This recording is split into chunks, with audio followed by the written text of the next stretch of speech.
ایرانی وزیر خارجہ کی عمانی ہم منصب سے ملاقات، آبنۂ حرمت سے محفوظ آمد و رفت کے مناسب طریقہ کار پر تبادلہ خیال۔ ایرانی وزیر خارجہ عباس عراقچی کی مسقط میں عمانی وزیر خارجہ بدر البوسعیدی سے ملاقات ہوئی، جس میں دو طرفہ تعلقات اور علاقائی پیش رفت پر تبادلہ خیال کیا گیا۔ ایرانی میڈیا کے مطابق دونوں وزراء خارجہ میں آبنۂ حرمت کے حوالے سے خصوصی بات چیت ہوئی۔ دونوں کے درمیان امریکہ ایران مفاہمتی یادداشت کے تحت آبنۂ حرمت سے محفوظ آمد و رفت کے مناسب طریقہ کار پر تبادلہ خیال کیا گیا۔ ایران نے ایک مرتبہ پھر آبنۂ حرمت بند کر دی۔ ایران کی پاسداران انقلاب کی بحریہ نے اعلان کیا کہ آبنۂ حرمت کو تاحکم ثانی بند کر دیا گیا ہے۔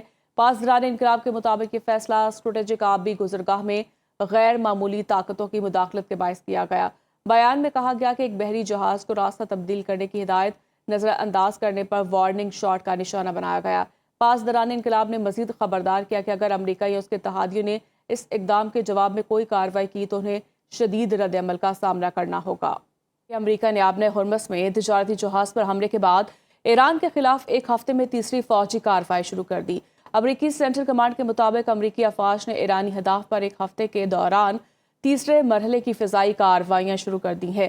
بیان میں کہا گیا کہ حملے اس وقت کیے گئے جب پاسداران انقلاب نے آبنۂ حرمت سے گزرنے والے قبرص کے پرچم بردار کنٹینر بردار جہاز MVGFS گلیکسی پر حملہ کیا۔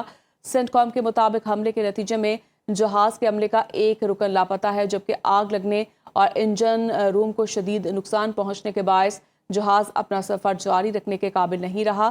امریکی فوج کا کہنا ہے کہ ایران کو مفاہمتی یادداشت پر عمل کرنے کا ایک اور موقع دیا گیا تھا، تاہم ناکامی کے بعد یہ کارروائی ایران کی تجارتی جہازوں پر حملے کی صلاحیت کو کمزور کرنے کے لیے صدر کے حکم پر کی جا رہی ہے۔ دوسری جانب ایرانی میڈیا کے مطابق جنوبی ایران کے شہر اسالیہ اور بوشہر میں دھماکے سنے گئے۔ ایران کے سرکاری میڈیا کے مطابق صبح بوشہر کے مختلف علاقوں میں کم از کم 12 دھماکوں کی آوازیں سنی گئی۔ بدردیر میں 5، اسلاویہ میں 4 اور شہر بوشہر میں 3 دھماکے ہوئے۔ بوشہر کے علاقے ریشے میں واقع ایک فوجی بیرک کو نشانہ بنایا گیا، جبکہ کنگان شہر میں بھی دھماکوں کی اطلاعات موصول ہوئی ہیں۔ امریکی حملوں کا جواب ایران نے خطے میں امریکی فوجی ٹھکانوں کو نشانہ بنانا شروع کر دیا ہے۔ بحرین میں فضائی حملے کے خطرے کے پیش نظر سائرن بجنے لگے۔ وزارت داخلہ کی شہریوں سے مقامات پر منتقل ہونے کی اپیل۔ دوحہ میں دھماکوں کی آوازیں۔ قطر کی وزارت داخلہ نے بھی ملک میں سیکیورٹی خطرے کی سطح بلند ہونے کا اعلان کر دیا۔